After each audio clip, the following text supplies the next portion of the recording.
அந்த கேரவேன்ல இருந்து அந்த குழந்தையோட ரத்தம் சொட்டுறத காட்டுறாங்க. சோ போலீஸ் எல்லாம் வந்து பார்க்கும்போது அந்த கேரவேன் ஃபுல்லா ரத்தமா இருக்கு.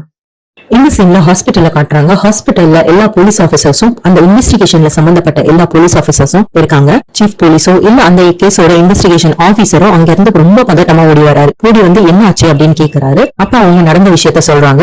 அந்த கேம்பிங் கிரவுண்டோட மேனேஜர் இருக்காரு இல்லையா, அவர் வந்து அந்த வாட்டர் க்ளோஸ் பண்ணிருக்காரு இல்லையா, தண்ணியை க்ளோஸ் பண்ணி வச்சிருக்காரு இல்லையா, அதை ஓபன் பண்றதுக்காக போகும்போது இந்த சம்பவத்தை நேர்ல பார்த்திருக்காரு. அவர் தான் போலீஸ்க்கு இன்ஃபார்ம் பண்ணாரு. போலீஸோட முதல் கட்ட விசாரணையில அப்பாவும் அம்மாவும் கொல்லப்பட்டிருக்காங்க. ஆனா அவங்களோட பாடி கிடைக்கல. அண்ணன் அந்த சின்ன பையன் இருக்கா இல்லையா, அவன் வந்து ரொம்ப படுகாயம் அடைஞ்சு இப்போ உயிருக்கு போராடிக்கிட்டு ஆபரேஷன் தியேட்டர்ல இருக்கான். ஆக மொத்தம் சாகல, அவனுக்கு வந்து சர்ஜரி பண்ணிட்டு இருக்காங்க. தம்பி இதெல்லாம் பார்த்த தம்பி வந்து ரொம்ப ஷாக்ல அங்க நடுங்கிட்டு உட்காந்துட்டு இருக்கான் அப்படின்னு சொல்றாங்க. அந்த இன்வெஸ்டிகேஷன் ஆபீசரும் ரொம்ப டென்ஷனா இருக்காரு. அவர் அந்த தம்பி கிட்ட போய் ரொம்ப டென்ஷனா கேக்குறாரு, நீ அந்த முகத்தை பாத்தியா, அவனோட முகத்தை பாத்தியா, ஏன்னா அவன் என்னோட பொண்ணு கிட்னாப் பண்ணிட்டு போயிட்டான் அப்படின்ற விஷயத்த சொன்னாரு. சோ நம்ம ஃபர்ஸ்ட் சீன்ல பார்த்தோம் இல்லையா, ஒரு பொண்ணு ஹெல்ப்புக்காக கேக்குறா.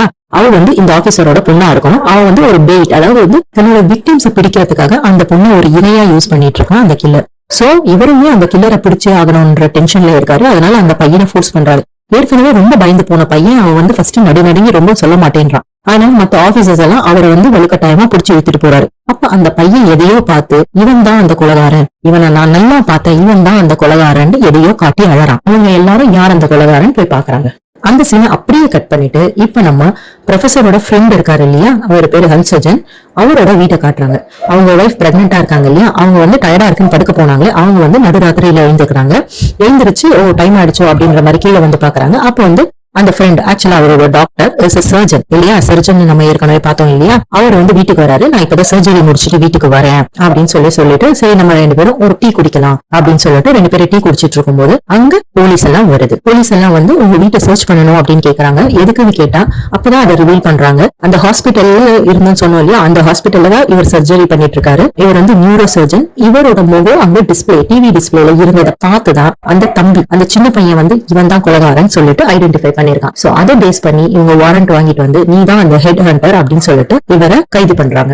இதை கேட்டு எல்லாரும் ஷாக் ஆகுறாங்க. அந்த டாக்டர், அவங்க வைஃப் எல்லாரும் ஷாக் ஆகுறாங்க. போலீஸும் மலமலன் வீடு ஃபுல்லா சர்ச் பண்றாங்க. அவங்களுக்கு எதுவுமே கிடைக்கல. இந்த நேரத்துல ஒண்ணு நடந்தது. என்னன்னா, இந்த ஹாஸ்பிட்டல்ல இருந்து ஹன்சோஜன் பார்த்த உடனே எல்லா போலீஸ் ஆபீசரும் அவரை அரெஸ்ட் பண்றதுக்காக போனாங்களே தவிர்த்து இந்த பையன் என்ன ஆனா அப்படின்றது கவனிக்கவே இல்லை. அவன் என்ன பண்ணானா, எல்லாரும் கிளம்பினதுக்கு அப்புறம் நைஸா அவங்களுக்கே தெரியாம அவங்க போலீஸ்கார் பின்னாடி ஏறிக்கிட்டாங்க. இதை எந்த போலீஸ் ஆபீசரும் கவனிக்கல, யாருமே கவனிக்கல. அவன் இவங்க கூடியே டிராவல் பண்ணி வந்துட்டு இருக்கான் டாக்டர் வீட்டுக்கு. சோ இவங்க எல்லாம் டாக்டர் கைது பண்ணி வச்சுட்டு அவங்க சர்ச் பண்ணிட்டு இருக்கும்போது இந்த பையன் ஒரு கத்தி எடுத்துக்கிட்டு அந்த டாக்டர் அட்டாக் பண்றதுக்காக அவனை போய் அட்டாக் பண்றாங்க. ஆனா நல்ல வேலையை பிடிச்சிட்டாங்க. பட் இருந்தாலும் கண்ணத்துல ஒரு கீரல் விழுந்துருச்சு.